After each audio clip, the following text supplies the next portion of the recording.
रूप पाहता लोचने रूप पाहता लोचने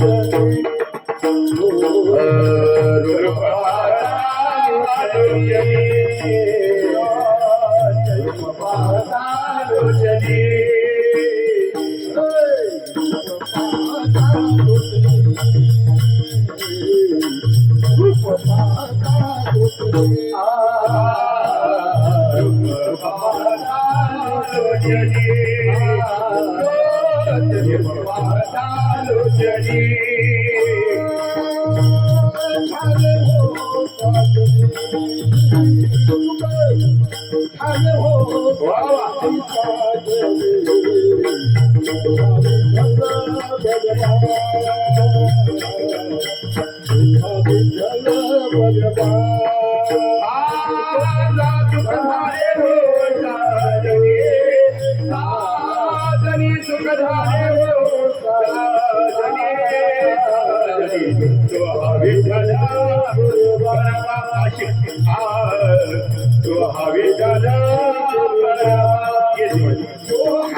सदा नाम घोष करो हरी कथा सदा नाम घोष करो हरि कथा घोष करो हरी कथा सदा नाम घोष करो हरि कथा चित्त समाधान तेरे सदा चित्ता समाधान तेरे सदा चित्ता समाधान नाम घोष करो हरी सदा नाम घोष करो हरि कथा नाम घोष करो हरी सदा नाम घोष करो हरि कथा सदा चित्त समाधान तेरे सदा चित्ता समाधान तेरे सदा चित्ता समाधान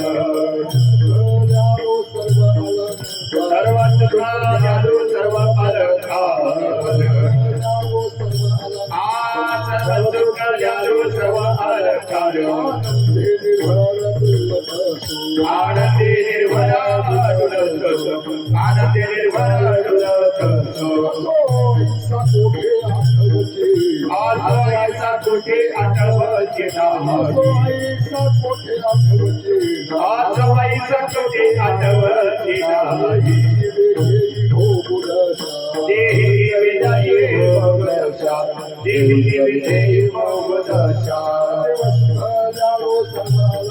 सर्व सुखा जादू सर्व अलंकार सर्व सुख जादू सर्व अलंकार आनंदी निर्भरा डुलत आनंदी निर्भरा डुलत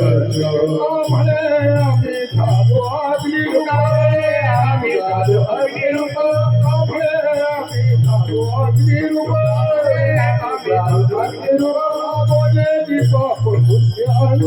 लागलेली पाप पुण्य अंगा लागलेली पाप पुण्य अंगा सुखालो सर्वांगा सर्व सुखालो सर्वांगा सर्व सुखालो सर्वांगा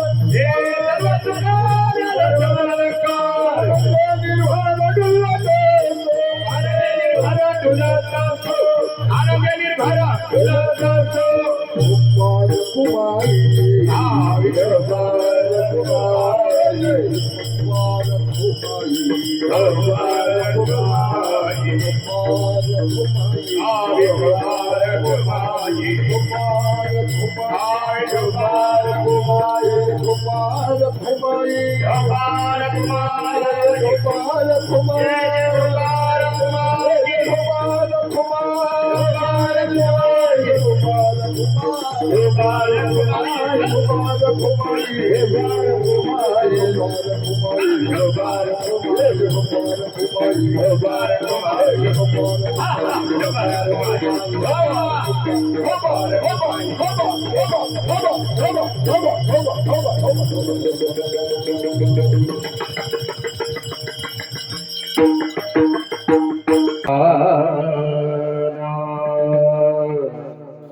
नाम घोष करू हरी कथा सदा नाम घोष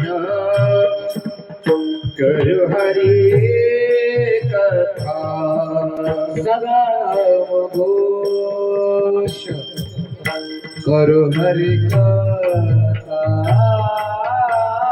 सदा नाम घोष करू हरी कथा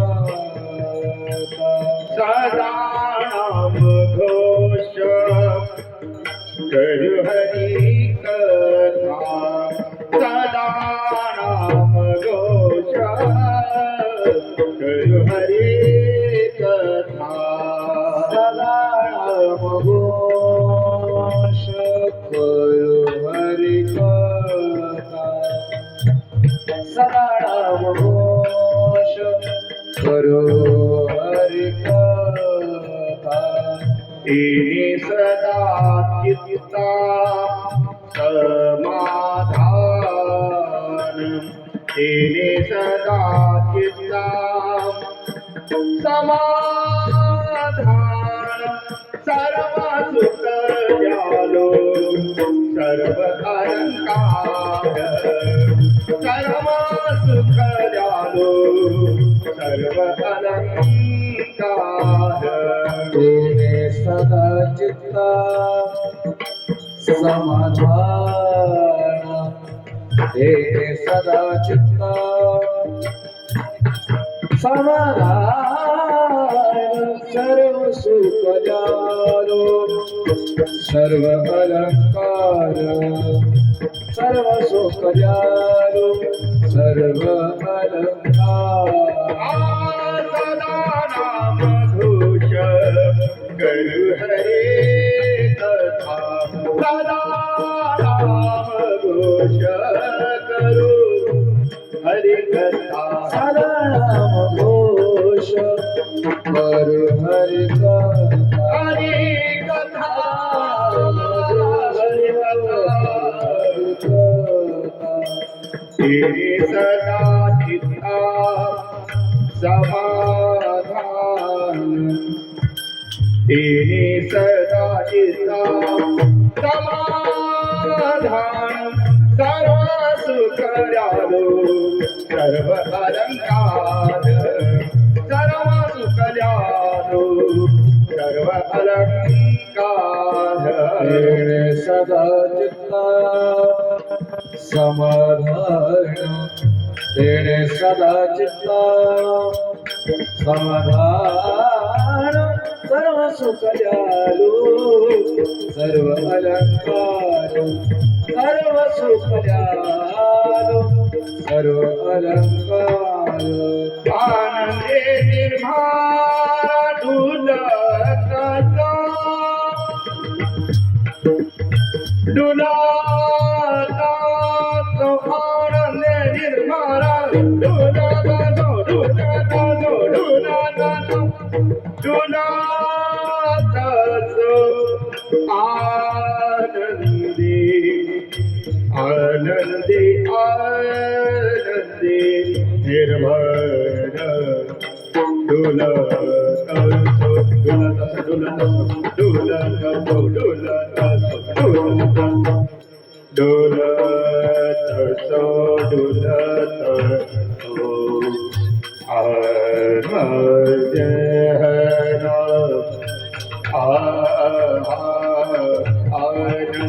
निर्भर निर्भर डुलत सो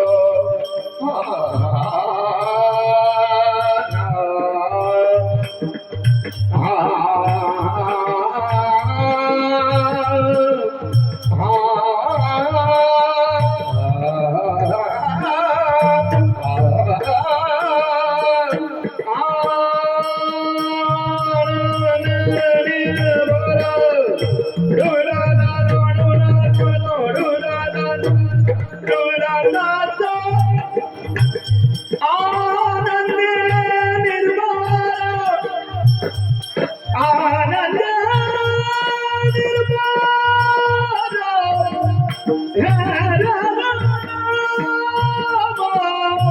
हे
आनंदे निर्भय डोलतास आनंदे निर्वाय डोलतास आनंदे निर्वाय डोलतास आनंदे निर्वाय डोलतास सर्व सुख द्यालो सर्व अलंकार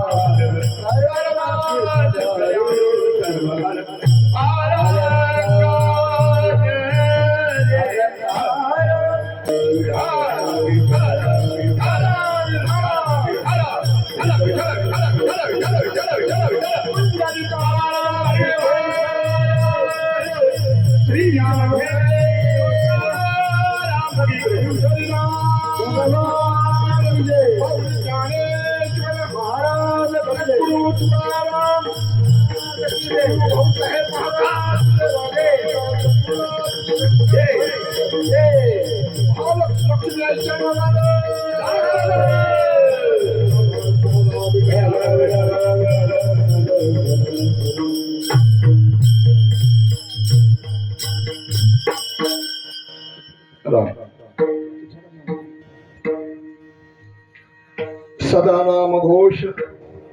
सदा नाम घोष करू हरिकथा तेने सदा चित्ता समाधान सर्व सुख झालो सर्व अलंकार आनंदे निर्भर डुलत असो वैसा कोठे आठवची नाही देहीच विदेही भोगुदशा सर्व सुख झालो सर्व अलंकार आनंदे निर्भर डुलत असो तुका म्हणे आम्ही झालो अग्निरूप लागोने पाप पुण्यंगा सर्व सुख झालो सर्व अलंकार आनंदे निर्भर डुलत असो विठाला विठाला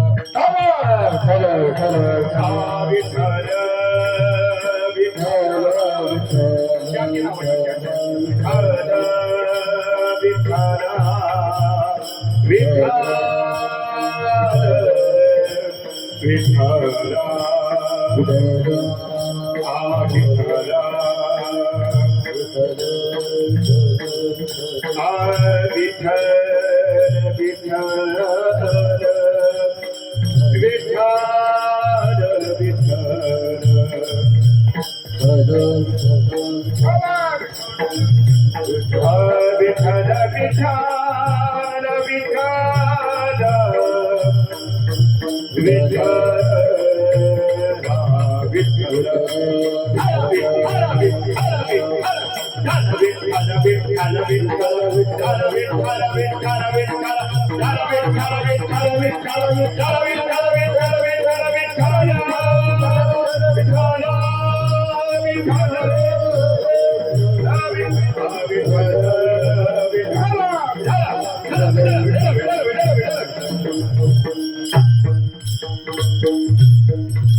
वक्रतुंड महाकाय सूर्यकोटी समप्रभम निर्विघ्नं कुरु देव सर्वकार्येषु सर्वथा गुरुर्ब्रह्मा गुरुर्विष्णु गुरुर्देव महेश्वरः गुरुर साक्षात परब्रह्म तस्मै श्री गुरुवे नमः. जयांचे केली स्मरण होय सकल विद्येचे अधिकरण तेची वंदो श्री चरण श्री गुरूंचे ते नमस्कार.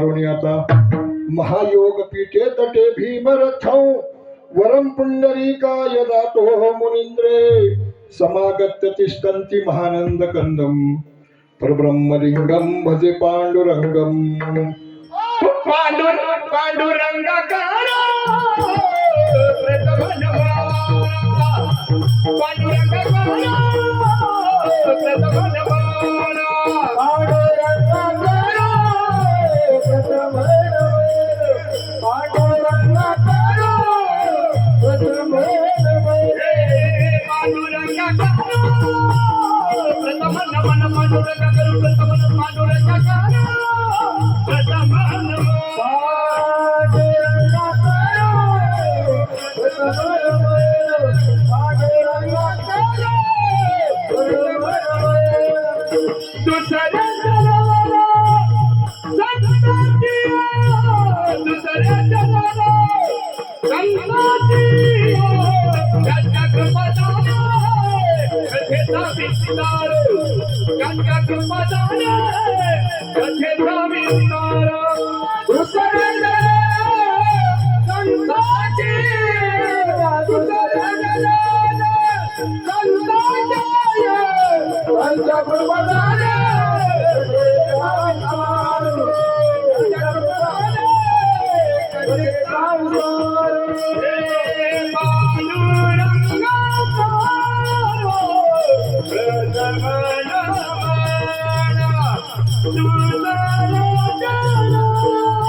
करुणा करा दयाळा तुमचा अनुग्रह लागलो. पावन झालो चराचरी मी कला कुसरी काहीच नेनो बोलतो वचने अति भाविका तुमचा अनुग्रह लागलो. पावन झालो चराचरी पंढरीच्या देवाला दंडवत तुझे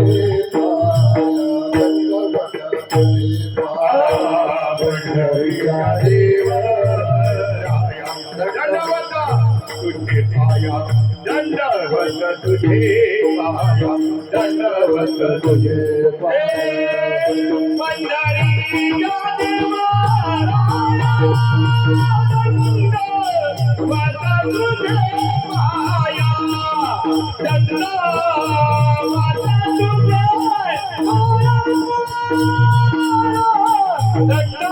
तुझे पाया पंढरीचा देवा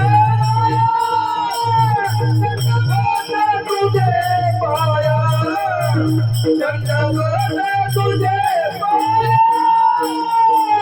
दंड तुझे पाया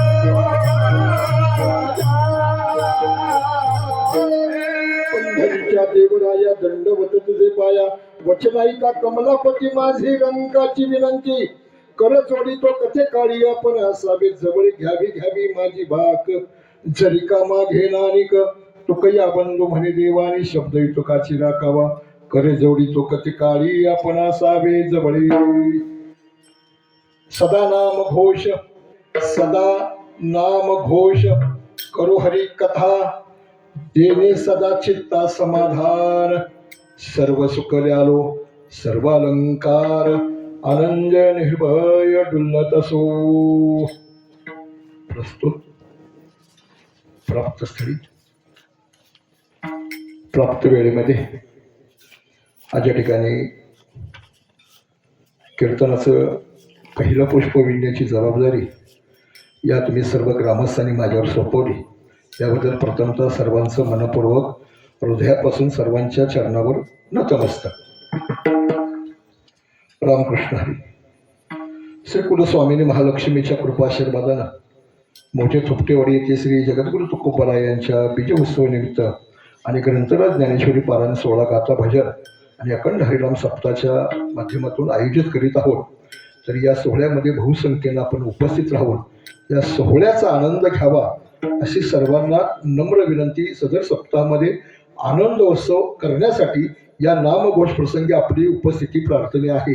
अतिशय महत्वाचे अंडरलाईन या ठिकाणी टाकले. सप्ताह कशासाठी नियोजित केला?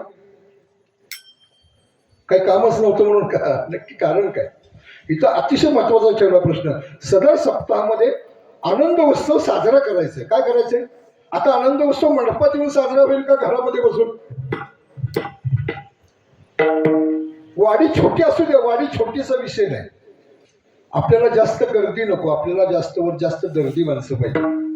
गर्दीची काय आपल्याला गरज आहे? गर्दीची आपल्याला गरज नाही. आपल्याला या ठिकाणी दर्दी माणसं आहेत आणि या वाडीमध्ये दर्दी माणसं असल्यामुळं अगदी मोजकी का होईना पण मोजक्या मंडळीनं हा एवढा मोठा अथांग असं नियोजन करून हे एक कौतुक या ठिकाणी या वाडीला दाखवण्याचं काम या सर्व अतिशय थोर श्रोत्य मंडळींनी केलं. याबद्दल सर्वांचं खरं कौतुक करावं इतकं थोर आहे. आणि सगळ्यात महत्त्वाची गोष्ट आज ही सगळी उभी असणारी हे दिग्गज मंडळी आहेत या ठिकाणी. त्यांच्या पुढे मी अतिशय तसा खूप छोटा आहे. अतिशय महान असे कलाकार आमच्या मृदुंगाचार्य नादच नाही करायचा त्यांचा. त्याच्याबद्दल अतिशय गोड कौतुक करण्याबद्दल आमचे हार्मोनियम दादा असतील, छान टाळ्या वाजवून त्यांना. आमचे हार्मोनियम दादा आहेत, आमचे गायक वादक मंडळींनी दोन्ही बाजूला दोन्ही एवढे मोठे भक्कम चौकदार माझ्यासाठी तुम्ही या वाडीकरांनी दिलेत. मी आज इथं घाबरत नाही 3 तास तरी. विठाला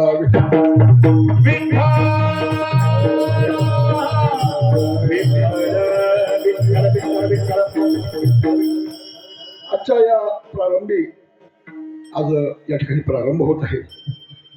या प्रारंभाचं व्यासपीठ चालकत्व आज हरिभक्तीपरायण भागवताचार्य शिवराम बाबा बोधे महाराज आणि व्यासपीठ चालक हरिभक्तीपरायण आमचे रामानाचार्य आमचे बंधू शक्तीजी महाराज भोमणे.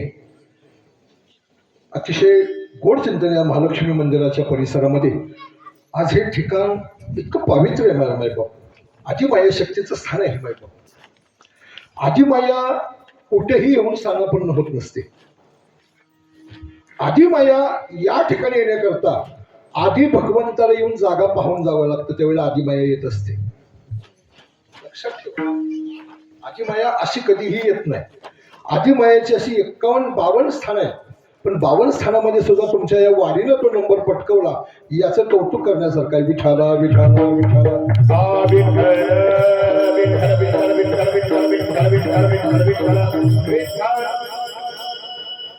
आता या कार्यक्रमाचं नियोजन आजचा पहिला दिवस. आजचा काय? आज माझ्याकडे काम दिले या संपूर्ण कमिटीनं, या ग्रामस्थांनी, माझे टाळकरी मंडळी असतील, वादक मंडळी, सर्वांनी, चौकदारांनी, सर्वांनी काम दिले. आज हा एवढा मोठा मंडप टाकला ना, या मंडपाची पहिली गोष्ट स्वच्छता. पहिली गोष्ट काम काय माझं? स्वच्छता करायची. तुम्हाला थापटीप करायचं, तुमचा कपडा लत्ता सगळं व्यवस्थित आहे का बघायचं. तुम्ही जेवण वगैरे करून आला का नाही हे पहिले बघण्याची जबाबदारी माझी आजची माझ्यावर सोपवलेली आहे. नंबर 2ची गोष्ट, कुणी घरी झोपलं असेल तर त्यांना जाऊन उठवून आणायची सुद्धा जबाबदारी. पण आता बघू, जरा कीर्तन झाल्यानंतर आपण त्यांना घेऊन येऊ, त्याची काळजी तुम्ही करू नका. असो. आणि का तर आजचं जे पहिल्या दिवसाचं जे कीर्तन आहे वारकरीच्या नियमानुसार, वारकरी संप्रदायाच्या तत्वानुसार आजचं कीर्तन बांधीव असतं नाही. पण पहिला दिवस नामपर प्रकरणातला, शेवटचं 6वा दिवस जागर आणि 7वा दिवस काला. या 3 कीर्तनामध्ये त्या वक्त्याला हे ग्राउंड सोडून कुठेही जाता येत आणि त्याने जावंही नाही असा दंड आणि नियम आहे. त्याच्यामुळं जो अभंग दिलाय ह्या अभंगाच्या बाजूला चाकोरी सोडून जाता येणार नाही, जाता येत नाही आणि जाऊही नाही असा दंडक असल्यामुळं आजची जी सेवा माझ्याकडे तुम्ही दिली ग्रामस्थांनी, अतिशय गोड कौतुक आहे तुमचं. आणि या कौतुकाच्या माध्यमातून आज मला जी सेवा करण्याचं या ठिकाणी जे माझे सद्गुरुनाथ, माझे भगवंत आणि माझी आदिमाया शक्ती जे काय मला या माझ्या वाणीतनं जे काय जे 2 उद्बोधक शब्द तुमच्यापर्यंत टेकवण्याचा प्रयत्न करतील हे सर्वजण तुम्ही मानून घ्या अशी आशा मनी बाळगून कार्यक्रमाला सुरुवात.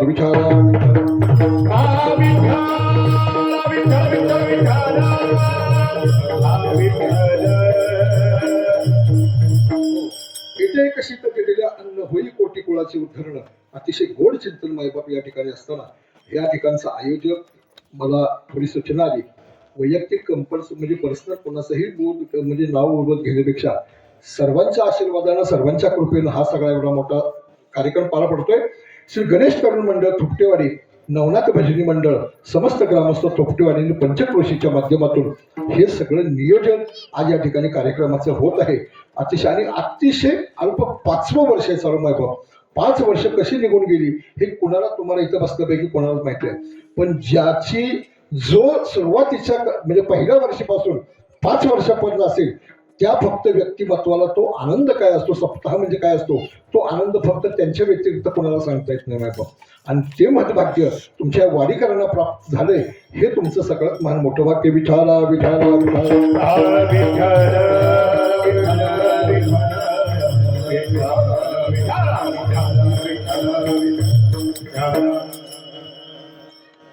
सदा नाम घोष करो हरिकथा, तेने सदा चित्ता समाधान. जगत वंदनीय जगत मान्य देव निवासी वैराग्याचा मूर्तिमंत पुतळे, पंचम भेद ज्याने निर्मिती केली म्हटल्या त्यात वागू ठरत नाही अशी माझी जगत वंदनीय तुकोबराय असं श्रीमंत श्री सद्गुरू तुकोबरायांचा हा आजचा जो अभंग आहे नामपर प्रकरणातला अभंग आहे मायबाप. या अभंगातून तुकोबराया मानवी या कलियुगामध्ये आलेल्या जन्माला, मानवी जन्मात आलेल्याला प्रत्येकाला उद्बोधक असं चिंतन म्हणतात. काय म्हणतात चिंतन? काय सांगितलं माझ्या तुकोबारांनी? प्रथम पहिल्या प्रकरणामध्ये माझ्या तुकोबा, तुम्हाला जर तुमच्या जीवनामध्ये सफलता प्राप्त करायची असेल तर याच्याकरता पहिली गोष्ट एक काम करावं लागेल. तुम्हाला काय करावं लागेल मला सांगा. मला अभंगाची सुरुवात होताना कुठल्या शब्दाने झाली? सदा. काय सांगितलं? मग त्यांनी म्हणलं असं, उद्या नाम घोष, आत्ता नाम घोष, कधीही नाम घोष. अभंगाची सुरुवात अतिशय बारकाने अभ्यास करा तुम्ही. कीर्तन थोडे वेळ का ऐका पण हृदयापर्यंत जाऊन पोहोचलं पाहिजे. म्हणून माझ्या तुकोबरायांचं मनोगत ऐका. माझ्या तुकोबरायांनी सुद्धा सांगितले, अहो ज्यांनी या विश्वामध्ये नवे नवे स्वतःच्या देहाला म्हणजे या असणाऱ्या सगुण देहाला भगवंताकडे जाण्याकरता मनुष्य देह घेऊन तिथपर्यंत पलायन करावं अशी माझे तुकोबराय आणि त्यांनी तुम्हाला मला बोध करावा हे तुमचं माझं भाग्य आहे मायबाप. तुमचं माझं भाग्य आहे की अशा महान मोठ्या संताला त्यांनी जाता जाता का होईना पण तुम्हाला मला जाग करून सोडलेलं आहे. आणि जाता जाता तुम्हाला मला सांगितलंय काय करा, जीवनामध्ये सफलता प्राप्त व्हावी असेल तर तुम्हाला वाटत असेल तर काय करावं लागेल? सदा. कधी? सदा नाम घोष. तुम्हाला नामघोष तुमच्या जीवन कृतार्थ जर करायचं असेल ना तर याच्याकरता तुम्हाला एक काम करावं लागेल. हे नामस्मरण जीवनामध्ये करत असताना तुम्हाला ते नामस्मरण किती वेळा करायला पाहिजे? किती करायला पाहिजे? किती? सदा. सदा सदा सतत. म्हणजे मला सांगा बरं, आता तुम्ही उपस्थित आहात इथं मंडळी, आपल्या ह्या देहामध्ये आपला जो श्वासोश्वास चालू आहे हा किती वेळेला चालतो? 24 तासात नाही बघ. किती वेळेला? 24 तास. तुमचा श्वास चालू आहे का? श्वास चालू आहे ना?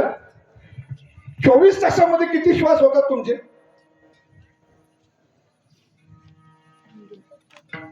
21,692. जर विचारलं कोणी तर परत जवळ ठेवा. 21,692 वेळेला तुम्ही झोपा, जेवण करा, काम करा, काहीही करा, पण 24 तासामध्ये हे सतत तुमचं नाम चालू आहे. किती वेळेला? किती वेळा? मग मला सांगा बरं. मग माझ्या तुकोबारायाने किती अगदी चिंतन करत इतक्या गोड चिंतन तुमच्यापर्यंत मांडले की ते चिंतन जो नामघोष तुम्हाला जीवनामध्ये करायचा आहे तो किती करायचा आहे? सदा सदा सदा म्हणजे जे चालू आहे ना, जोपर्यंत तुला तो चालवतोय ना तोपर्यंत तुझं नाम चालू राहिलं पाहिजे मायबाप.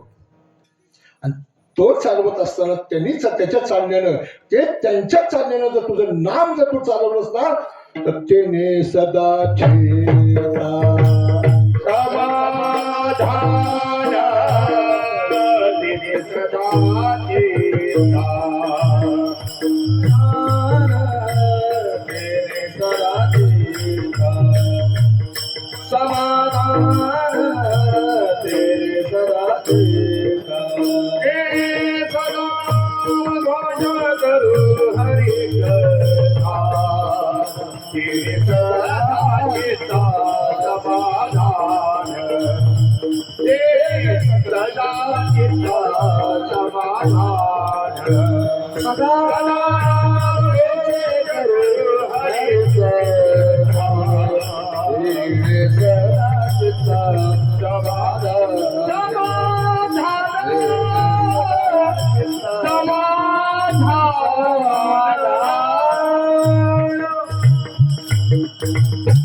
तिने सदा चित्ता सम ते सतत नाम तुमच्या जीवनामध्ये जर चालू राहिलं तर सगळ्यात महत्वाची गोष्ट जे जीवनाला घडत असेल तर तेने सदा चित्ता समाधान. आणि ते समाधान जीवाला प्राप्त झालं ना की मग सांगितलं माझ्या तुकोबारानं सर्व सुख ल्यालो सर्व अलंकार. आता त्या प्रापंचिक अलंकाराकडे आपण जायचं. आपल्याला तिकडे जाण्याची गरज नाही. आपण प्रापंचिक आपण बाहेर पडलेली माणसं आहोत. प्रापंचिक अलंकार नव्हे मायबाप, सांप्रदायिक अलंकार तुमच्या जीवनामध्ये तुम्हाला घडतील. याच्यामुळे घडतील. कशामुळं? सदा नामघोष. तो नामघोष जीवनामध्ये सतत चालू झाला तर त्याने सदा चित्ता समाधान सर्व सुख ल्यालो सर्व अलंकार. आणि हे अलंकार तुमच्या अंगावर घडले की आनंदे निर्भर डुलत सो. काय तो आनंद आहे मायबाप.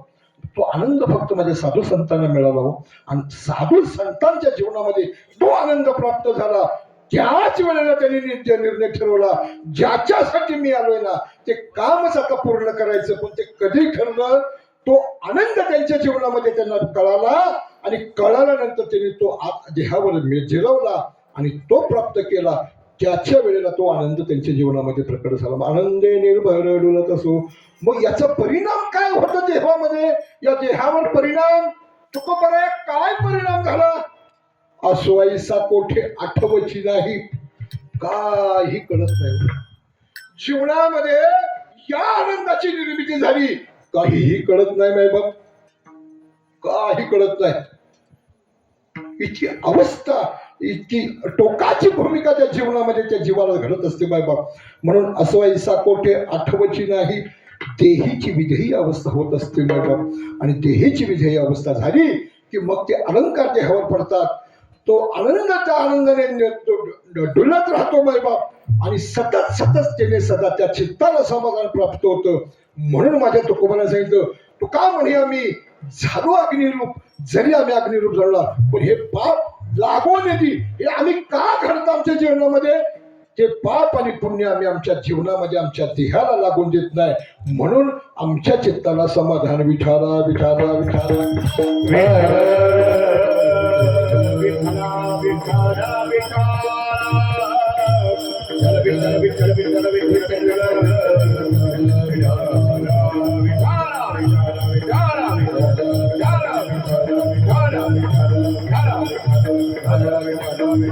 Come on.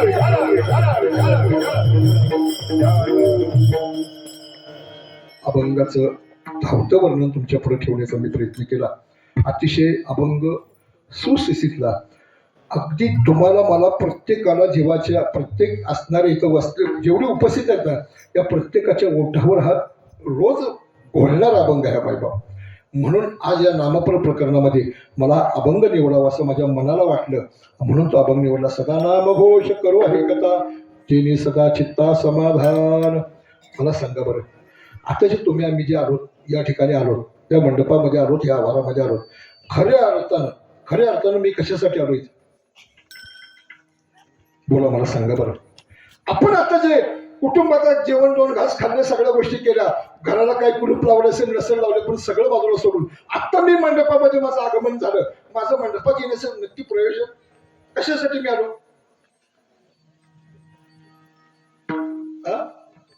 कशासाठी मी आलो?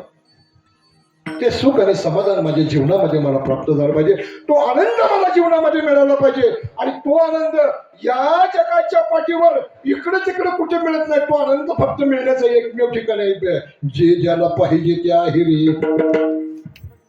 जे ज्याला जीवनामध्ये पाहिजे ते या ठिकाणी ते मिळण्याचं प्राप्त म्हणजे भाग्य या मंडपामध्ये मिळू शकतं. म्हणून तो आनंद या ठिकाणी. म्हणून तुम्ही आम्ही सगळी सोडून येतात, तुम्ही घाबरू नका. मी तुमच्या जवळचा, तुमच्या शेजारचा, तुमच्या घरातला माणूस आहे. मी अगदी असा कोणी तुम्हाला दिसाय जरी जाड असेल तरी पण मी एवढा काही घाबरू नका. मला माझ्या जोडीची मंडळी आहेत तशी काही घाबरू नका तुम्ही.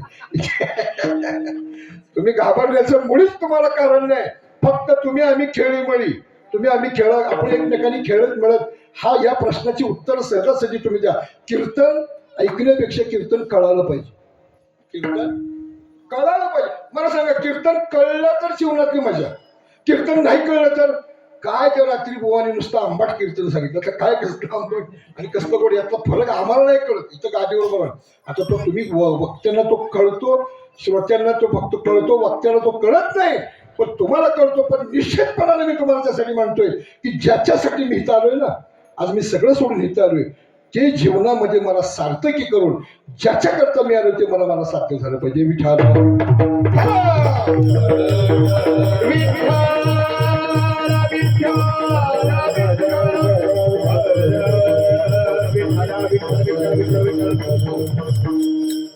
माझ्या तुकोबरायांना सांगायचं होतं तुम्हाला, हे बाबांनो, अतिशय खोल प्रपंचात सुद्धा मी वाट डोकायचा प्रयत्न केला, पण तिथंही मला समाधान प्राप्त नाही झालं.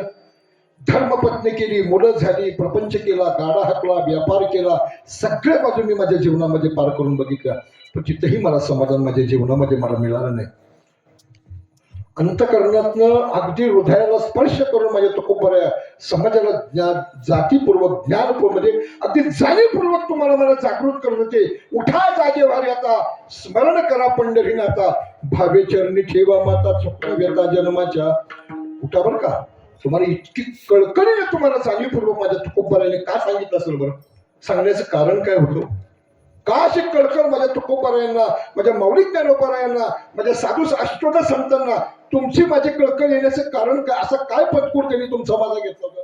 काय त्यांना आपण काही लेखी करार लिहिला होता करून? मग मला सांगा बरं, का त्यांना तुमची माझी कळकळ आली? त्यांना जाणीव होती, त्यांनी ज्यासाठी मी जीवन मी या जगाच्या पाठीवर आलो ना, ते माझं कार्य, माझं जीवन सफल जर कशानं झालं असेल तर ते माझ्या सतत चिंतनानं, माझ्या सतत नामघोषानं मी माझ्या जीवनाची जर परिपूर्णता करीत असेल, या सगळ्या गोष्टी बघून तर सर्वसामान्य समाज हा यातून बाहेर निघू शकेल याची जाण त्यांच्या जीवनामध्ये, त्यांच्या जीवाला झाली. आणि म्हणून हकारोणी सांगे तुकानी, नाम घेता राहू नका.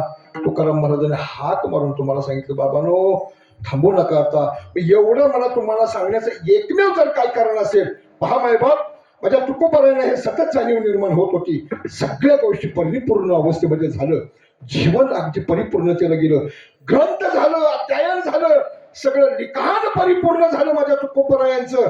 धर्मपत्नी असताना धर्मपत्नीही गेली, मुलगाही गेला मायबाप, तरी सुद्धा शोक व्यक्त केला नाही माझ्या तुकोबाने. वरून सांगितलं, बरेच झाले बाहेर गेली, एकदा किटकिट निघून गेली. आपली इतकी ताकद नाहीये.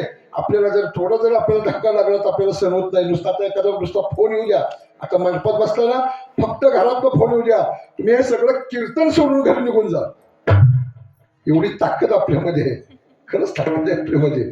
म्हणून तुम्हाला मी काय सांगतो, म्हणजे तुकोबारायांची कळतं, तुकोबारायांनी जाणीवपूर्वक जीवन पाहिल्यानंतर सगळा अभ्यास केला आणि अभ्यास केल्यानंतर ज्यावेळी तुकोबारायांच्या लक्षात आलं, अरे अरे अरे हे सगळं केलं, हे समाजाकरता काही यत्न वाटाने निघून जाईल, काही कुटुंबाकरता निघून जाईल, पण ज्याच्याकरता मी आलो ते मला आज प्राप्त, अजूनही मला प्राप्त होऊ शकत नाही, अजूनही मला प्राप्त झालं नाही. म्हणजे कुठेतरी एवढ्या मोठ्या महान साधूला सुद्धा कुठेतरी अंतःकरणामध्ये तळमळ होती माय पहा. मग आता याच्याकरता काय करावं लागेल, म्हणून याच्याकरता त्यांनी काय केलं, सगळं सोडून दिलं मायबाप. निर्णय ठरवला, भामचंद्रावर गेले माझे तुकोबराया. भामचंद्रावर गेल्यानंतर अगदी डोवर शांत चित्ताने बसले, सगळं विसरून बाजूला सोडून दिलं मायबाप. आणि हातात टाळ चिपळ्या सुद्धा बाजूला ठेवल्या, ग्रंथ सगळी संपत्ता बाजूला ठेवली आणि डोळे झाकले आणि शांत बसते माझे तुकोबरा. खोल अंतःकरणाच्या खरी गाभाऱ्यामध्ये माझे तुकोबराया उतरले आणि गाभाऱ्यामध्ये उतरल्यानंतर माझ्या तुकोबराने आत जाऊन डोकवलं नाही. परमार्थामध्ये खरं बोलून परमार्थामध्ये आत डोकवता आलं पाहिजे. तुका म्हणे नको वरपंग देवा ही माझी सेवा शुद्ध व्हावी, वरपंगत भक्ती जीवनामध्ये आयुष्यामध्ये नसावी. माझ्या तुकोबराने हळूच वाकून खाली आत डोकवलं, खोल गाभाऱ्याच्या आतल्या दरबारामध्ये जाऊन माझ्या तुकोबरा आत गेली आणि तुकोबराने जाऊन तपासलं आपल्याला. पाहावी आपणाशी आपण या न्यायाप्रमाणे तुकोबराने आपल्याला पाहण्याचा प्रयत्न केला. तुकोबरायांच्या हाताला काही दिसेना लागेना काय. मला सांगा, एवढी संपदा ज्ञान वैराग्य निर्माण केलं तरी हातामध्ये काही येईना. तुकोबराय डोकून खाली ज्या टायमाला आतनं बघितल्यानंतर तुकोबराला कळलं की आता अजून काहीतरी माझ्यामध्ये अपूर्णता आहे, अजून काहीतरी अपूर्णता आहे. आणि ही पूर्णता जर मला जीवनामध्ये माझ्या करायची असेल तर याच्याकरता एक करावं लागेल. काय करावं लागेल? सर्व ह्या सगळ्याचा त्याग मला करावा लागेल. आणि परमार्थामध्ये अनन्यसाधारण जर महत्व कशाला असेल ना मायबाप, अनन्यसाधारण महत्व त्यागाला महत्व आहे परमार्थामध्ये. त्यागाशिवाय परमार्थ तुमच्या जीवनामध्ये मायबाप घडू शकत नाही. जर त्याग असेल तर परमार्थाची पराकाष्ठा होते मायबाप, टोकाची भूमिका निर्माण होते आणि तिथपर्यंत जाऊन तो देह जीव पोचत असतो. अशा अवस्थेमध्ये माझे तुकोबराय पोचले. लक्ष द्या मायबाप, ज्या वेळेला तुकोबराने आत पाहिलं, आत उतरले बरोबर माझ्या तुकोबराने डोकवल्यानंतर बघितलं अजून माझ्यात काहीतरी कमतरता आहे. आणि हे कमतरता पाहण्याकरता तुकोबराने प्रश्न विचारला. प्रश्न कुणाला विचारला? प्रश्न स्वतःला प्रश्न विचारला. स्वतःला प्रश्न विचारला. नव्हे याच्यावर अधिराज्य ज्याचं आहे त्याला प्रश्न विचारला. मला सांगा, या देहावर अधिराज्य कोणाचं राज्य? या तुमच्या आता बसलेल्या ह्या देहावर कोणाचं अधिराज्य? बोला ना, मनाचं अधिराज्य आहे तुमच्यावर. बघा, आता इथं बसला, आता क्षणात तुम्ही घरात जाल, कडी उघडाला जाऊन बसाल, किती वेळ लागेल? एवढं मोठं अधिराज्य त्या तुमच्या मनावर, त्या मनाचं आहे, या देहावर आहे. त्या मनाला जाऊन तुकोबराने मनाचा हात पकडला. मना हात पकडला आणि विचारलं तुकोबराने. इतकं ठामपणानं तुम्हाला मला विचारता आलं पाहिजे मनाला. पहा, मी सांगितलंय मगाशी, एवढी मोठी संपदा निर्माण करून ठेवली तरी सुद्धा घोटाळा जीवनामध्ये करणार फक्त एकच व्यक्ती तुमच्या जीवनामध्ये तुमच्या जवळ आहे, ते म्हणजे तुमचं पवित्र मन. आता मला सांगा, मन चांगलं आहे का वाईट आहे? मन चांगलं आहे का वाईट आहे? हा,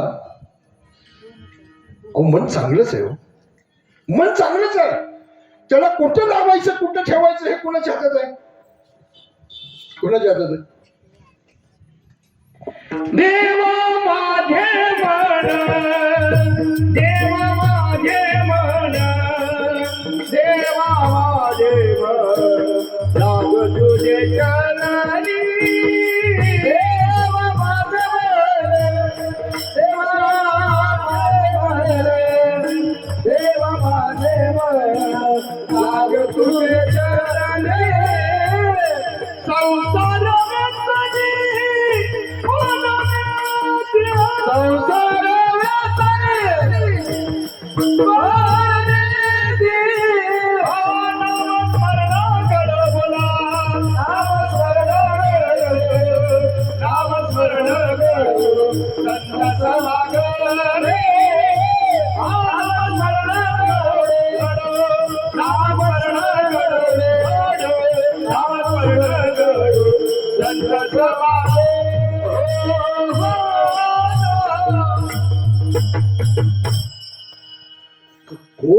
माझ्या तुकोबरायाने मनाला हात पकडला मनाचा, तर माझ्या तुकोबराया मनाजवळ गेली. हे म्हणा, हे म्हणा, इतक्या सगळ्या गोष्टी जीवनामध्ये घडल्या असताना सुद्धा अजूनही तू माझ्या या देहापासून तू अलिप्त आहेस.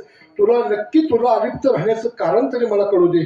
त्यांनी सांगितलं माझ्या मनात, त्या मनाने तुकोबरायाने, तुकोबराया इतकं सोपं नव्हे, माझ्यावर राज्य गाजवणं इतकं सोपं काम नाही कोणाचं या जगाच्या पाठीवर. तुकोबरायाने ठाम निर्णय घेतला, ठाम कंबर बांधली, कसून कंबर बांधली आणि तुकोबरायाने त्या ठिकाणी ठाम निर्णय घेतला. आता तुझाच पाठलाग करून तुझ्याच बोकांडीवर बसण्याची जबाबदारी आज माझी आहे. इतकी जबाबदारी परमार्थामध्ये घ्यावी लागते मायबाप. आणि मग तो निर्णय ज्या वेळेला झाला म्हणजे तुकोबराया निघाले.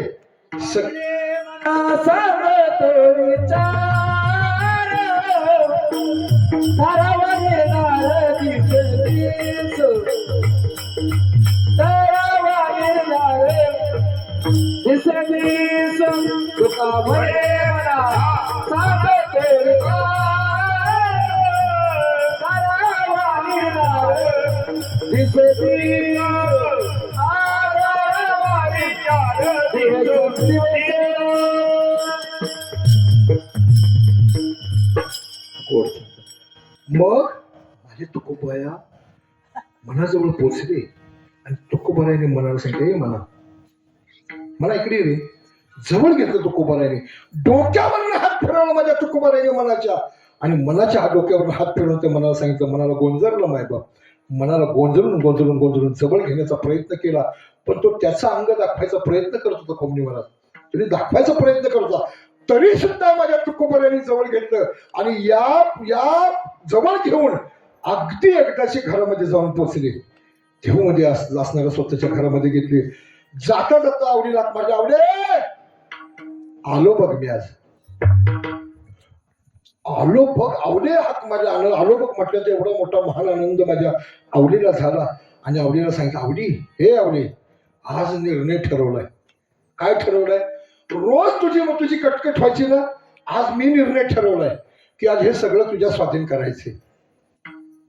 हे टाळ चिपड्या विना ग्रंथ हे सगळं तुझ्या स्वाधीन करायचं आणि आता निवांत राहायचं. आवडीला एवढा मोठा आनंद झाला, आवडीचा आनंद मिळाला. आज माझी खऱ्या अर्थानं मंगळाई पावली, आज माझी मंगळाई पावली. या हिशोबात माझे तुकोबराया टायमाला झाल्यानंतर सगळ्या गोष्टी झाल्या. सुंदरपैकी पुरणपोळीचा बेत आखला आवडीबाईने. आवडीनं पुरणपोळीचा बेत केला. अगदी तृप्त होऊन ढेकर देऊन तुकोबरायाने हात फिरवला. आवडीला सांगितलं, आवडे आता निवांत झालो बघ मी, आता काळजी करू नकोस तू, काही येत नाही, ते सोबत काय घेऊन जात नाही. पडशी घेतली, एक फेर पटका मारून येतो जरा म्हणून तुकोबराया पडशी टाकली खांद्यावर आणि तुकोबराया पेठेतून निघाले. मायबाप योगायोग ऐकली असेल कुठेतरी कथा, कुठेतरी गोष्ट, पण ही गोष्ट सांगण्याचं मध्ये कारण आहे, लक्षात घ्या. पेठेतनं जात असताना योगायोगानं देहूचा बाजार आणि देहूच्या बाजारात पलायन करत असताना माझे तुकोबराया रस्त्यानं निघाले. आणि रस्त्यानं जात असताना हळूहळू मार्गक्रमण पावलं टाकीत तुकोबराया ज्यावेळी पोचले, एवढ्यामध्ये समोरनं असा सुगंध सुटला मायबाप, असा सुगंधी वारा आला आणि त्या वाऱ्यानं तुकोबरायासून आतून धक्क मारायला लागलं. कोण? मन. असं आता मगाशी आम्ही ज्या वेळेला गाडी घेऊन आलो, आम्ही पानसरे महाराज आम्ही गाडीत बसलो आणि त्या घराच्या जवळ गेलो तर असा सुंदर सुवास आला. बुंदीचा आला, चण्याच्या भाजीचा वास आला, डाळ भाताचा वास आला. असं वाटलं असा वास आला, आत्ता जाऊन खावं. मनाने लगेच सांगितलं, आत्ताच्या हात धुवू नका, पण ताटावर बसा. आम्ही न हात धुता ताटावर बसतो. हे कधी झालं? पण आज्ञा कोणी केली? मनाला आज्ञा केली. आणि तसं जात असताना तुकोबरायाला पुढे रस्ते पेठीमध्ये सुंदरपैकी एक मिठाईचं दुकान दिसलं आणि त्या मिठाईवाला असा सुंदर अशी जिलेबी काढत होता मायबाप. जिलेबी काढता जिलेबीचा सुगंध असा आला, नाकामध्ये घुसला. नाकातल्या श्वासानं मनाला जाग केलं आणि मनाला हातून असा धक्का दिला. तुकोबराया जिलेबी खायची, मनात काय खायची? जिलेबी खायची. तुकोबराया स्तब्ध झाले, एक सेकंद थांबले आणि थांबल्याबरोबर परत जाऊन विचारलं, काय खायचे तुम्हाला आज? जिलेबी खायची मला. जिलेबी खायची, चिंता करू नका. खिशामध्ये हात घातला, एक आणा काढला, दुकानदाराच्या हातामध्ये ठेवला, एक आण्याची जिलेबी द्या दादा. एक आण्याची जिलेबी घेतली, पुढा बांधून घेतला, पासोडीमध्ये टाकला आणि पुढे निघाली. ऐकलं कुणाचं? मनाचं ऐकलं. एवढ्यामध्ये थोडस पुढं अंतर चालून गेला, एक हॉटेल सुंदर पैकी, आणि तिथं ती कांद्याची काय बनवतात तू? मला नाही कळत त्यातलं काय. कळते महाराजांना. कांद्याची भजी अशी सुंदर चालली होती मायबाप. असा ओवा बिवा टाकलेला होता, असा खमंग वास त्यावेळी सुटला कांद्या भजीचा. आता कांदा भाजीचा वास आल्याबरोबर तुकाराम महाराजांना आज्ञा परत आतून आली. तुकोबाराया, मगाशी काय घेतली? ती गोड होती, आता काय पाहिजे मला? तिखट पाहिजे. मला भजी खायची. तुकोबाराने सांगितलं, मला सांगितलं, आता भजी खायची, चिंता करू नका. भजी घेतली, पासोडी टाकली. मायबाप, मी वैराग्य त्याग निर्माण कसा करायचा असतो, मनाला कसं बाजूला सारायचं, हे तुम्हाला मला ठेवायचे माझे मायबाप तुमच्याजवळ. आणि हे जवळ घेतलं, अंतकरण पुनश्च एकदा परत आपलं अंतकरण द्रवलं, डोळ्यात अश्रूची धारा चालू झाल्या. एवढं सगळं केलं तरी अजूनही निष्फळ आहे, अजूनही निष्फळ आहे जीवनामध्ये. आणि हे करत असताना ज्यावेळेला रस्ता क्रॉस करून असे रस्त्यावर आले, वर रस्त्यावर आले, योगायोग असा होता, बरोबर तेवढ्या वेळेमध्ये एक माता माऊली आपल्या बारक्या छोट्या बालकाला घेऊन प्रार्थनाविधी करता त्या रस्त्याच्या कडेला घेऊन आली होती. रस्त्याच्या कडेला बसवलं. प्रार्थनाविधी बाळाचा संपला, बाळाला उचलून आई घेऊन निघून गेली. एवढं दृश्य तुकोबाराने बघितलं. म्हणजे तुकोबाराने हे दृश्य बघितलं. आता बघितल्याबरोबर त्या माता माऊलीला जाऊन दिलं. तुकोबाराने आता सांगितलं, आता बाकी सुंदर प्रसंग आता होईल. तुकोबाराने बघितलं, इकडे तिकडे पाठीमागं मागं पुढं कोण दिसतंय का? जवळ गेले. कुठे गेले? ज्या ठिकाणी त्या बाळाने, ज्या ठिकाणी जिथं म्हणजे जी घाशी केली होती त्या ठिकाणी म्हणजे तुकोबाराय गेले. बघितलं, आजूबाजूचा थोडासा परिसर स्वच्छ केला, जागा बाजूची स्वच्छ केली, आणि त्याला मध्यवर्ती घेतलं. कशाला? तिथं मध्यवर्ती घेतलं. मायबाप खाली काही न टाकतात म्हणजे तुकोबाराय खाली बसले. पासोडी काढली, पासोडीचं दोन्ही पुढे काढले. एक जिलेबीचा पुडा काढला, एक भज्याचा पुडा काढला, आणि समोर आणून ते त्या ठिकाणी समोर मांडलं. मायबाप मांडल्याबरोबर तुकोबाराने सांगितलं, मला वाटलं होतं तू कुठेतरी माझ्या पाठीमागे आलायस किंवा येशील, म्हणून मी सर्व स्वतः त्याग करून मी सगळ्या गोष्टी केल्यात, पण अजूनही कुठेतरी कमी पडते. मग काय केलं माझ्या तुकोबाराने माहिती का मायबाप? ते दोन्ही हातामध्ये दोन घेतले. एका हातामध्ये जिलेबी घेतली, एका हातामध्ये ती गोड भजी घेतली. मायबाप बघितलं आणि गोड अगदी बारकाईने निरीक्षण केलं, आणि दोन्ही हात दोन्ही बाजूने त्या कशात बुडवले? विष्ठेमध्ये बुडवले. मायबाप विष्ठेमध्ये ते बुडवले. दोन्ही हात उचलून वर घेतले. मायबाप हात वर उचलून घेतल्यानंतर दोन्ही हाताला एक पहिला हात म्हणजे पहिलं मागितली जिलेबी, तो जिलेबीचा हात घेतला आणि त्या मनाला सांगितलं, जे तू मागितलंस ना ते मी तुला आता ह्या ठिकाणी देणार आहे. याचा स्वीकारच तुला तुझ्या जीवनामध्ये करावा लागेल. कुणाला सांगितलं? मनाला सांगितलं. आता मला सांगा, ज्यावेळेस ते हातामध्ये घेतलं, तोंडा पुढे घेऊन गेलं, आता मला सांगा, आता मनाचं उत्तर काय आलं? काय उत्तर दिलं मनाने? स्वीकारलं? नाही स्वीकारलं. मायबाप भजी उचलली, भजी तोंडाकडे नेली. मला सांगा, मगाशी आठवण कोणाला झाली होती? मनाला. आता देतोय कोणाला? मग मला सांगा, स्वीकारलं का? नाही स्वीकारलं. का नाही स्वीकारलं? म्हणजे मनाला कळते चांगलं काय आणि वाईट काय हे मनाला. मग तुकोबाराने मला सांगितलं, जर तुला जीवनामध्ये चांगलं कळत असेल आणि जर जीवनामध्ये जर तुला वाईटही कळत असेल, मग जिथं तुला चांगल्याची जर मागणी होत असेल, मग त्या ठिकाणी तुला का येता येत नाही? मला सांगा, इतकं छातीला हात लावून विचारणारं ह्या जगाच्या पाठीवर कोण आहे? कोण आहे? विचार. तुमची आमची ताकद आहे? अहो मुळीच नाही. मी आता मगाशी बोललो, नुसता फोन येऊ द्या घरात ना, आता महाराज गेलाय पण म्हैस सुटली. महाराज हो काळ तुमचा. पडतच बाहेर जाणार गाडी. थांबल काय तू कोणी? मला सांगा, याच्या करता मग माझ्या तुकोबाराने सांगितलं, अरे एवढ्यापर्यंत जीवन मला जाता आलं, जावं लागलं, आणि एवढ्यापर्यंत जर जाता आलं तर ते नाम तुमच्या मुखामध्ये सतत निर्माण होईल. त्या अभंगाचं पहिलं चरण.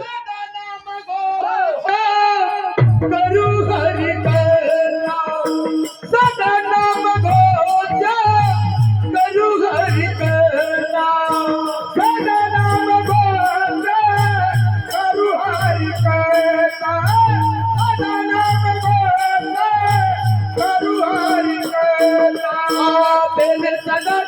चित्ता तेने सदा चित्ता समाधान सर्व सुखलालो सर्व अलंकार सर्व सुखलालो सर्व अलंकार तेने सदा तेरा समाधान तेने सदा चित्ता समाधान सर्व सुखलालो सर्व अलंकार सर्व सुखलालो सर्व अलंकार सदा नाम घोष करू हरी कथा तेने सदा चित्त समाधान तेने सदा चित्त समाधान सदा हरी कथा तेने सदा चित्त समाधान तेने सदा चित्त समाधान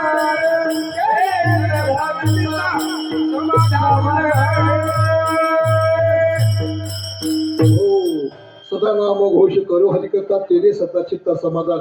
चित्ताला समाधान प्राप्त होतं, पण समाधान प्राप्त होण्याची जागा तुम्हाला मला तुकोबराने दाखवून दिली. काय दाखवून दिली? समाधान कधी प्राप्त होईल तुमच्या जीवनामध्ये? ज्या वेळेला त्या मनाच्या डोकांवर तुम्ही पाऊल ठेवून उभं राहाल, त्यावेळेला तुमच्या मनाला समाधान प्राप्त होईल.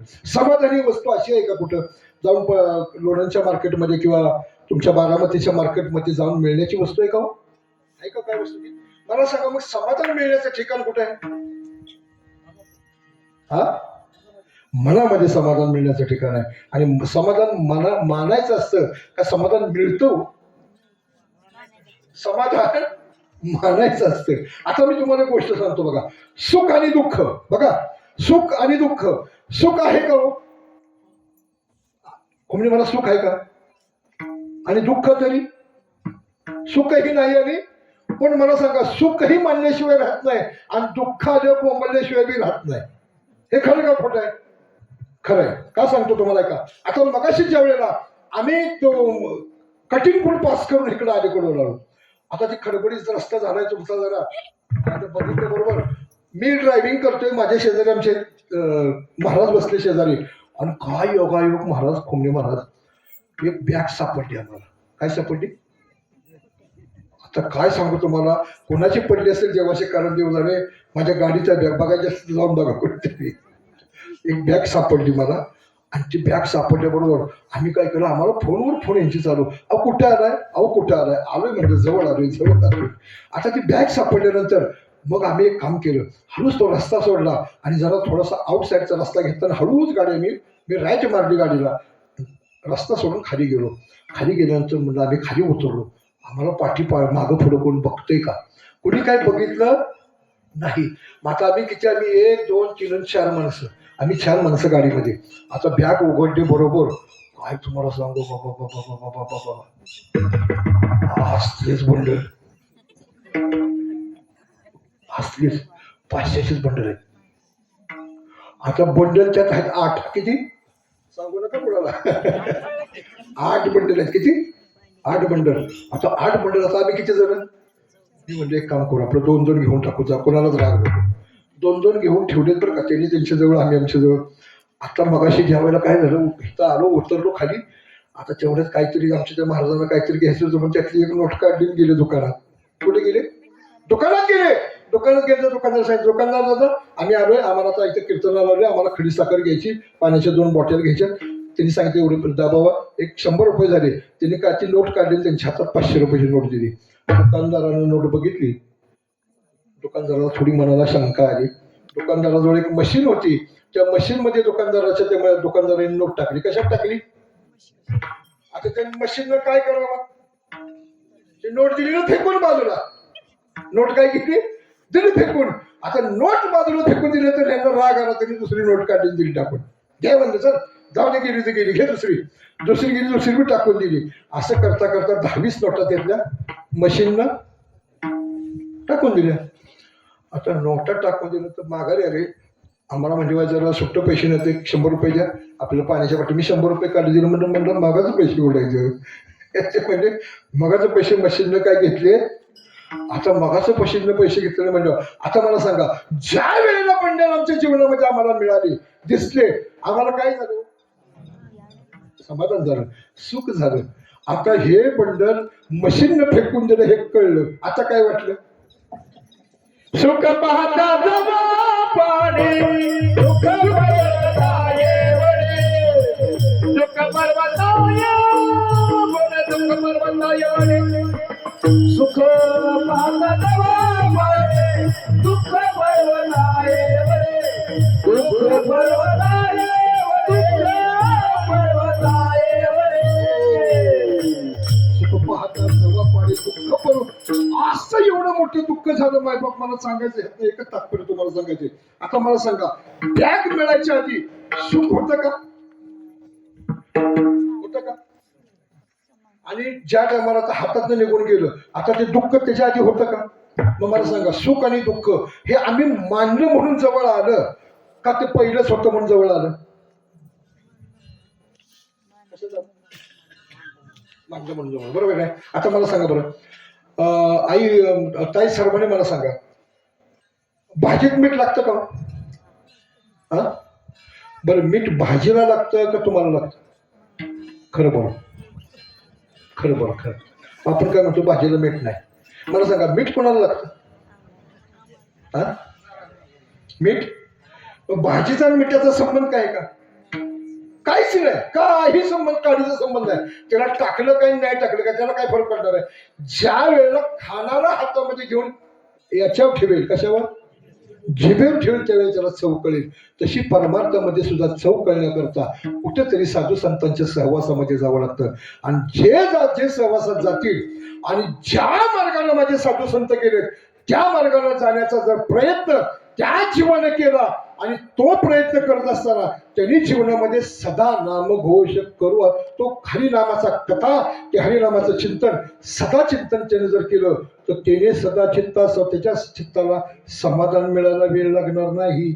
आणि ते समाधान जीवनामध्ये प्राप्त झालं ना, मग सर्व सुख आलो, सर्व ह्या सगळ्या गोष्टी ज्या आहेत ना, जो आनंद जो काही निर्माण करून घ्यायचा आहे ना, तो आनंद आनंद आनंद अखिल विश्वामधला जो आनंद असतो ना, तो आनंद आणि आनंद फक्त एकच आहे. ज्या क्षणाला तुम्ही त्याला पाहाल, तुम्ही त्याच्या जवळ जाल, त्या आनंदा व्यतिरिक्त ह्या जगाच्या पाठीवर आनंदच नाही. आनंदच नाही.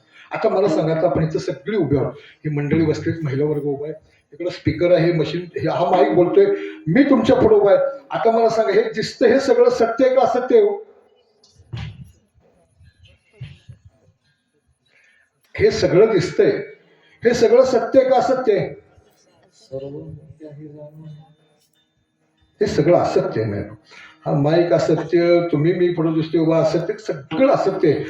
फक्त तुम्ही आम्ही ते समाधानानं मानतो, तुमचं मन मानतं हे आहे म्हणून त्याला आपण आता शाश्वती म्हणतोय.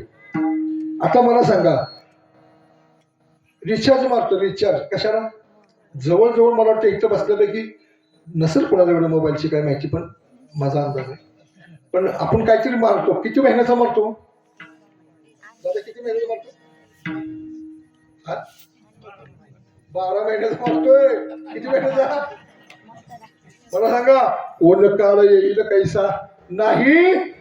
अरे देहाचा भरोसा तुला नाही, तू मोबाईलचा रिचार्ज वर्षाचा मारतोस. विचार करण्यासारखी गोष्ट आहे. मग हा विचार, या विचाराकरता तुम्हाला जर सातत्यानं तुम्हाला बांधावं वाटत असेल, किंवा मी या जगताच्या पाठीवर हा देह, या देहाला सोडून जो कोणी आहे हा निघून ज्या दिवशी जाणार आहे, त्याची परिभाषा या देहाला कळली पाहिजे. मायबाप, जाण्याची परिभाषा या देहाला उमगली पाहिजे. ही भाषा उमगण्याकरता खोमणे महाराजांना माहितीये, ज्यांच्या आज हे माझं मावशी आहे, माझं पितृ समर्थ सद्गुरु गुरुदेव शंकर महाराज असा 1 वर्ष जाहीर कीर्तनामध्ये तारीख डिक्लेरेशन केली होती. विचारा त्यांना, 1 वर्ष जाण्याची तारीख डिक्लेरेशन जाहीर कीर्तनामध्ये जाहीर करून सांगितलं, या तारखेला या वेळेला हा देह सुटणार आहे म्हणून. आता मला सांगा, हे मी बोलतोय इथं गादीवर उभं राहून, गादीवर उभं राहून मी खोटं बोलत नाही. माझ्या घरामध्ये 11 कीर्तन करायचं मायबाप. किती मी भाग्य समजतो. आज धन्य माता पिता याचे, म्हणजे माझे आमचे आई वडील इतके फार मोठे. माझ्या 5व्या पिढीमध्ये 6वी, आता ही 7वी पिढी आमची, 6व्या पिढीमध्ये हे नामचिंतन कुटुंबामध्ये चालू आहे. इतकं महान मोठं तप आमच्या कुटुंबामध्ये आमच्या आजोबाजीने पंजोबा-पंजीने केलं असेल, त्याचं हे फलस्वरूप आहे. मी तुम्हाला का सांगतोय, तुम्हाला 1 वर्ष जाण्याच्या आधी तयारी करून ठेवली होती. मग हे तयारी करण्याकरता तुम्हाला ते समाधान आहे. समाधान बाह्य कशात नाही माहिती बाप. तुम्ही म्हणाल मला धन दौलत अडका पैसा याच्यामध्ये माझं समाधान मुळीच नाही. तुमचं समाधान जर खऱ्या अर्थानं कुठलं असेल माहितीये का, खऱ्या अर्थाचं समाधान, अध्यात्मामधलं समाधान, परमार्थिक समाधान हे कुठलं असेल माहितीये का, शेवटचा दिवस कोण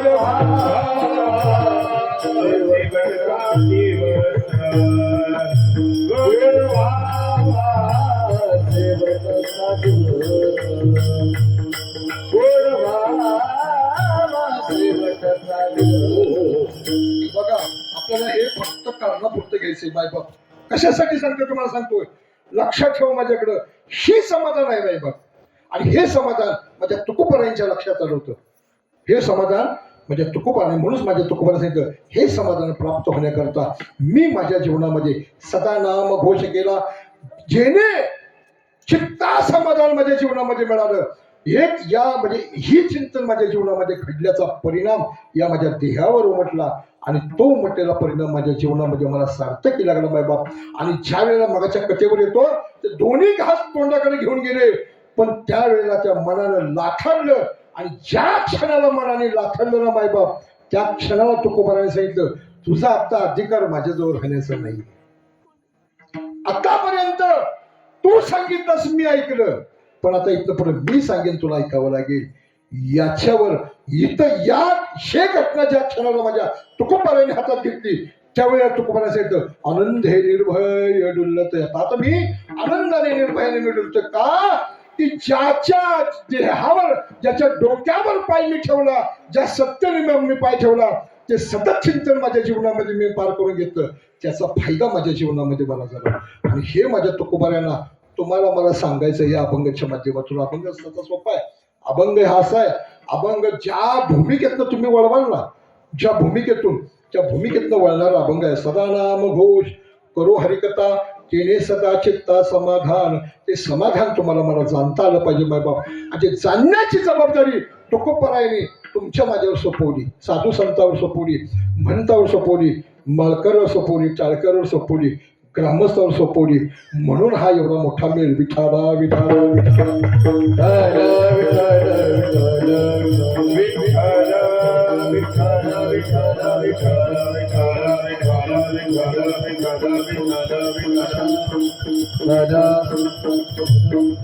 भागवतामध्ये एक सुंदर कथा आहे, फार गोड सुंदर कथा आहे. प्रत्येकाच्या परिचित कथा आहे, प्रत्येकाच्या जीवनामध्ये घासून जाणारी कथा आहे, प्रत्येकाला ज्ञात आहे. पण मला सांगावं असं मला वाटतं. इथं स्वयंभू नगरीचा राजा उत्तनपाद राजा होता. कोण होता? उत्तनपाद राजा. उत्तनपाद म्हणजे शब्दाचा अर्थ काय? तुम्ही आम्ही सुद्धा उत्तनपाद आहोत. तुम्ही आम्ही सुद्धा क्वचित एखादा क्वचित उत्तनपाद या शब्दाचा अर्थ असा होतो, ज्यावेळेला आपण जन्माला येतो ना, आपण ज्यावेळेला जन्माला येतो, आईच्या गर्भामध्ये जन्माला येत असताना आपण कुठून येतो? आईच्या गर्भापासून आपण येतो. पण येत असताना मला सांगा कुठल्या भागाकडनं येतो आपण? पायाच्या भागाकडनं का डोक्याच्या भागाकडनं? डोक्याच्या भागाकडनं येतो. डोक्याच्या भागाकडनं आल्यामुळं आपले पाय कुठे असतात? वर पाय असल्यामुळे त्याला उत्तानपाद राजा म्हटलं. काय म्हटले? तुमचे माझे कुठे पाय आहेत? त्यात क्वचित एखादा येतो, तो त्याला म्हणतात पायाळो. काय म्हणतात? तो कसा येतो? पायाच्या बाजून, त्याला पायाला म्हणतात. त्याला भगवंताने एक लीला केलेली असते, त्याला एक वरदान दिलेलं आहे. त्याला काहीतरी कळतं म्हणतात. काय कळतं त्याला? पाणी. ती दिलेली आहे त्याच्याकडे, त्याला दिलेली आहे. पण उत्तानपाद आपण सगळेजण आहोत. असा असणारा जो उत्तानपाद राजा होता, या राजाला अतिशय गोड चिंतन स्वयंभू नगरीमध्ये होता. आणि त्या उत्तानपादाला 2 धर्मपत्नी होत्या. किती? काय नाव होतं माहितीये का? एकीचं नाव होतं सुरुची आणि एकीचं नाव होतं सुनीती. अशा 2 धर्मपत्न्या त्या माझ्या राजाला होऊन गेल्या मायबाप. आणि त्या 2 राजाला एक आवडते आणि एक राजा म्हटलं की हे आलंच. म्हणून करताना कुणीही 2-2 करायच्या. आता केले असेल ते धन्यवाद. पण करू नाही, कारण का एक आवडते आणि एक नावडती हे आज नाही, हे पूर्वपार चालत आलेली परंपरा आहे. ही परंपरा चालत आहे. आणि अशामध्ये त्या असणाऱ्या सुरुचीला प्रथम अवस्थेमध्ये पुत्र रत्नाचा लाभ झाला मायबाप. आणि तो पुत्र रत्न झाल्यानंतर त्या पुत्राचं नाव ठेवण्यात आलं. त्याचं नाव काय ठेवलं? उत्तम. काय नाव ठेवलं?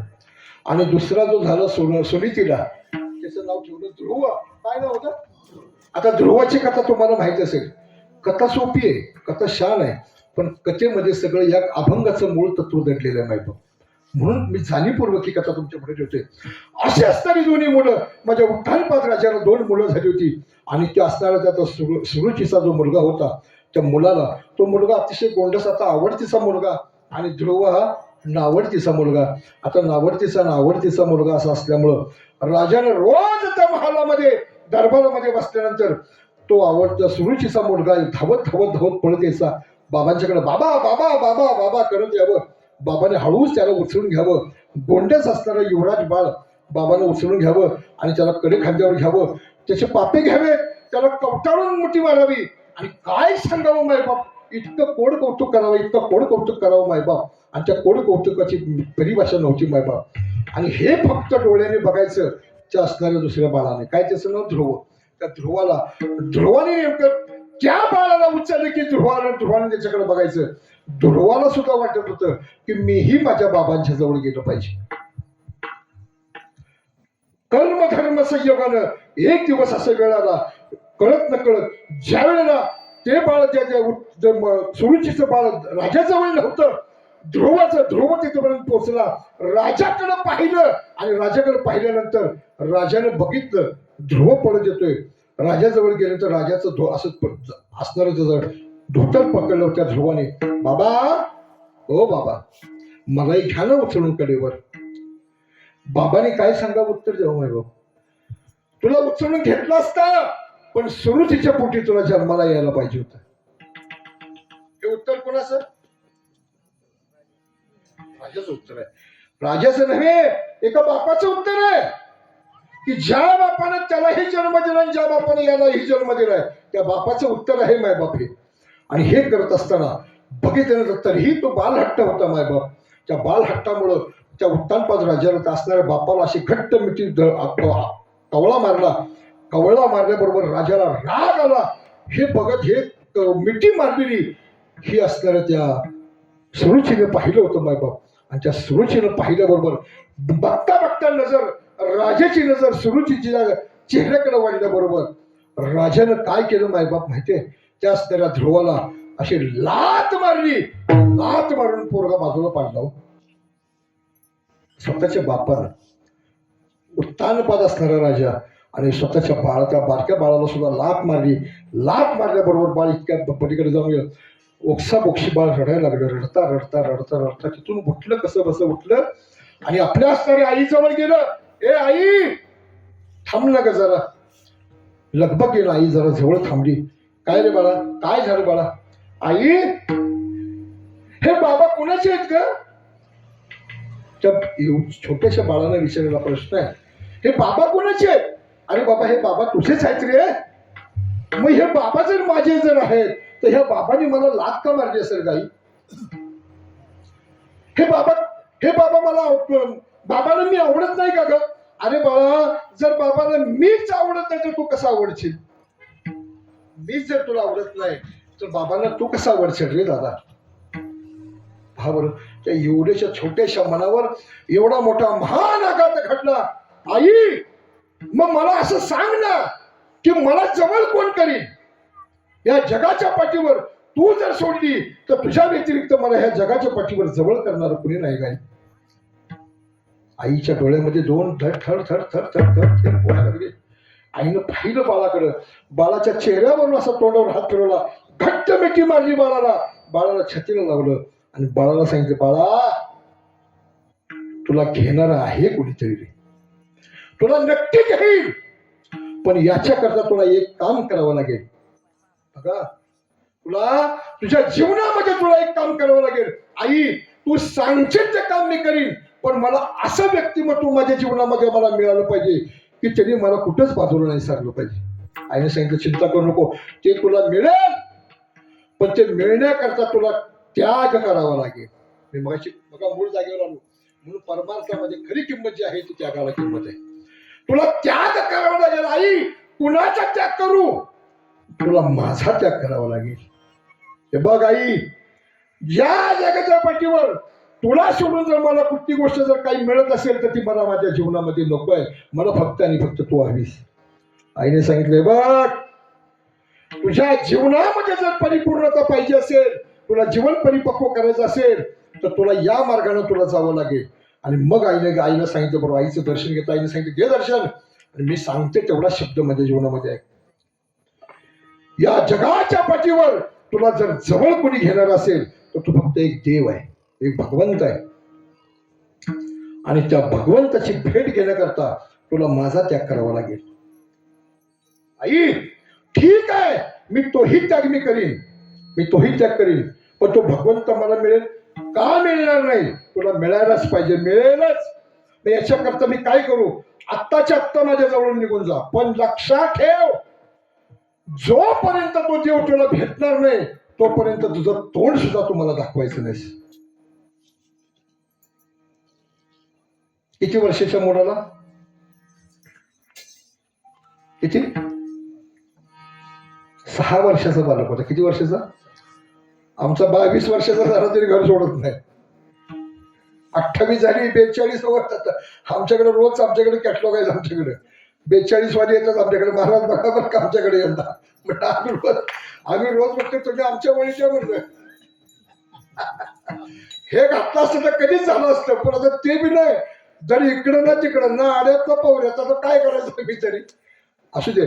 6 वर्षाच्या बालकाला ज्यावेळेला आईनं बोट कानावर टाकल्याबरोबर आईचे शब्द हृदयावर दाबून धरले, हृदयावर असे छातीला पकडले आणि आईचं दर्शन घेतलं मायबाप आणि तोंड फिरवलं मायबाप. तोंड फिरवल्याबरोबर माझा धृत निघाला रस्त्यानं पायी चालत काट्या कुटाचा प्रवास करत थकला आणि थकल्यानंतर शांत कुठेतरी बसावं म्हणून एका झाडाखाली जाऊन बसला. किर्र अंधार पडायची वेळ झाली. अंधार पडत गेला मायबाप आणि बरोबर त्या ठिकाणी बसला. झोप येईना, पोटामध्ये अन्न नाही, पोटामध्ये पाणी प्यायला नाही, झोप येईना. आणि तसाच बसून फक्त भगवंताचं चिंतन करावं, भगवंताकडे बघावं. भगवंत कसा असेल, कसा दिसत असेल, कसा भेटेल माझ्या जीवनामध्ये मला, फक्त याचं चिंतन 6 वर्षाच्या चिमुरड्यानं करावं. आणि हे चिंतन करत असताना रात्रीचे 2-2:30 वाजण्याची वेळ. मायबाप त्या चिंतनामध्ये थोडस अंतःकरण गुंतलेलं. नकळत डोळे झाकावेत, उघडावेत. एवढ्यामध्ये अगदी पाठीमागणे एक कुणीतरी व्यक्तिमत्व आलं आणि जोरात पाठीवर असा धपटा मारला. असा धपका मारल्याबरोबर पाठीमागं पाहिलं, कोण? बघितलं वर अवस्था जरा घाबरट अवस्था झाली. बालक होतं ते. त्यांनी सांगितलं घाबरू नकोस बाळा, पण तू इतक्या रात्रीचा इथं कसा आलास रे? तू का अशाकडे एवढ्या जंगलामध्ये? तुला हिंशिरा श्वापद प्राण्याची भीती नाही वाटत म्हणजे? मग तू आलास कशासाठी? आईनं मला सांगितलंय त्या भगवंताची भेट घेतल्याशिवाय मला तोंड दाखवू नकोस. तू एक काम कर, आता इथून पाठीमागं घरी जा, तुला बहिणून सोडतो. नाही म्हणजे ज्या दिवशी भगवंत मला भेटेल त्या दिवशीच मी माझ्या आईला तोंड दाखवेन, तोपर्यंत दाखवणार नाही. निश्चयाचे बळ तुका म्हणे हिची बळ. आणि एवढं करत असताना फक्त निरागस भाव, त्या अंतकरणाचा, एवढ्याशा अंतकरणाचा निरागस भाव माझ्या त्या साधूच्या अंतकरणाला कळायला वेळ लागणार आहे. आणि ज्यांनी थाप टाकली ते कोण होते माहिती आहे बाप? असणारे नारद महर्षी ऋषी. आणि ते नारदाचे झाले ते नारदाचे झाले ते नारदाची झाले ते नारदाची एकाएकी भाग्य उदय दुआचे हे नारदाचे झाले ते नारदाचे भाग्य उदय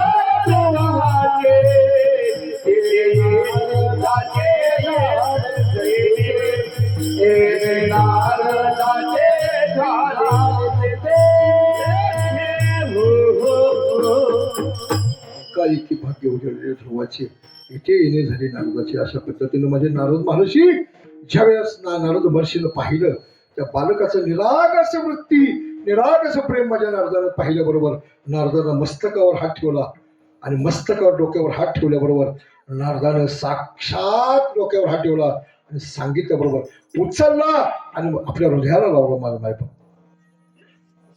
तुला देवाची भेट तुला देव पाहायचा तुला देव भेटायचा आहे ना तुला देव भेटवायचा आहे ना नक्की तुला देव भेटणार आहे. याच्यासाठी मला काय करावं लागेल मला सांगा ना. याच्यासाठी तुला काही करायची गरज नाही. फक्त आणि फक्त मी तुला जे सांगतोय ना ते अभंग माझ्या तुकोबाराने सांगितलेलं. याच्या पलीकडे काही सांगितलं नाही माझ्या तुकोबाराने. तोच अभंग माझ्या तुकोबाराने जे सांगितलं ना त्याच्या पलीकडे काही शिल्लक नाही सांगितलं. तेच माझ्या नारदाने माझ्या ध्रुव बाळाला सांगितलं. मग सांगितलं दादा महाराज मला सांगा ना त्या माझ्या देवाची भेट होण्याकरता मला काय करावं लागेल. मग त्यावेळेला नारदाने ज्यावेळेला डोक्यावर हात ठेवला कृपा कटाक्षाने हळीले आपले आपली बैसविले जवळ घेतलं कृपा कटाक्ष ठेवला मस्तकावर हात ठेवला जवळ मोडून घेतलं हृदयाला लावलं ये हृदयची ते हृदय घातले आणि सांगितलं फक्त आणि फक्त एक कर त्या भगवंताचं चिंतन तुझ्या जीवनामध्ये तुला करता आलं पाहिजे.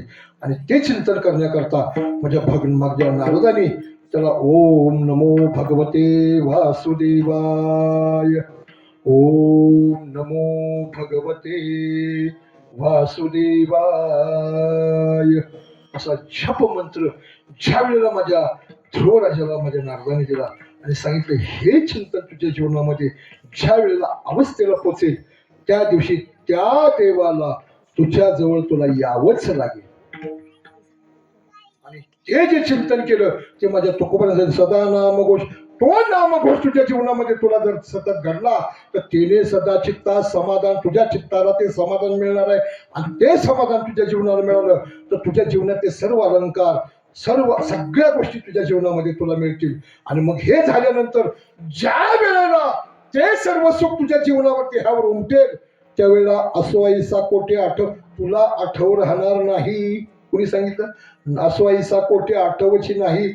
आणि देहेची वेदी ही भोगू दशा देहीची विदेही भोगू देहीची विदेही दशा झाल्याशिवाय भगवंत तुम्हाला दर्शन देऊ शकत नाही. मायबाप हा सिद्धांत आहे.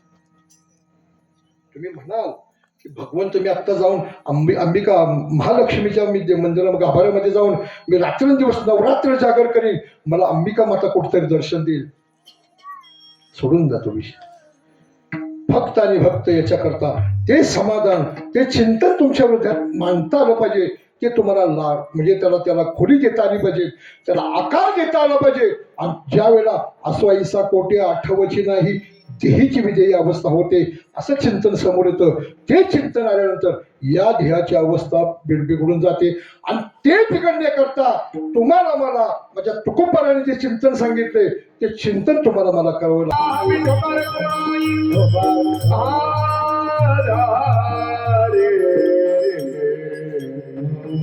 सदा नाम घोष करू हरिकता तेने सदा चित्ता समाधान सर्व सुख द्यालो सर्व अलंकार आनंदे निर्भर डुलत असू असो ऐसा कोठे आठवची नाही देहीची विधेयी भोगू दशा सर्व सुख द्यालो सर्व अलंकार आनंदे निर्भर डुलत असू. पहा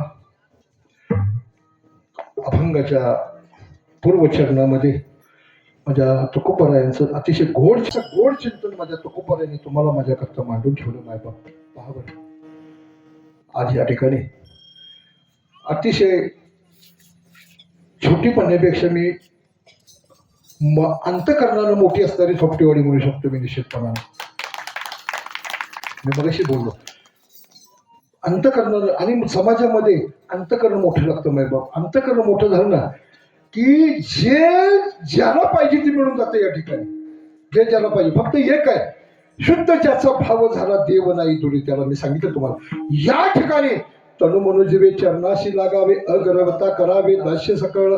खरंच सांगतो तुम्हाला या ज्याच्या कुशीमध्ये तुम्ही आज उभे आहात ना ज्याच्या कुशीमध्ये तुम्ही बसलेला आज ही वाडी आहे त्या ज्या महालक्ष्मी मातेच्या खुशीमध्ये दरबारामध्ये आज तुम्ही आज जिच्या पदराची छाया तुमच्या माझ्या कृपेची ओढ छाया तुमच्यावर आहे अशी असणारी माझी महालक्ष्मीच्या कृपाशीर्वादानं या तुमच्या या भूमीवर तिचं फार मोठं वैभव आहे. आणि निश्चितपणे मी तुम्हाला सांगतो ही संकल्पना ही प्रेरणा हे कृतकार्य ही म्हणजे सप्ताहाला निमित्त हे निमित्त म्हणून तुम्ही आहात पण करणारी ती आदिमाये शक्ती आहे. आणि त्या आदिमायेचं चरण जर तुमच्या प्रत्येकाच्या हृदयावर जर त्या पटलावर जर उठलेलं असेल ना तर निश्चितपणानं सांगतो हे जे स्वरूप आहे ना याचं भव्य दिव तिपटीनं 5 पटीने ह्या कार्यक्रमाचं रूप मोठं होऊन जाईल माहिती. याच्याकरता फक्त एक काम करा, फक्त अंतकरण उघडं करा. अंतकरण काय करा? अंतकरण उघडं करा. आणि निश्चितपणानं सांगतो जर या यज्ञामध्ये आज जर तुम्ही 100 रुपये खर्च केले तर मी ह्या गादीवर उभा सांगतो की आई माता तुमच्या खात्यावर त्या 100 रुपयाला लाख नाही 2 लाख द्यायला तिची तयारी तिची आहे, ती देणार आहे तुम्हाला. म्हणून मोठं मन करा.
दुर्दशे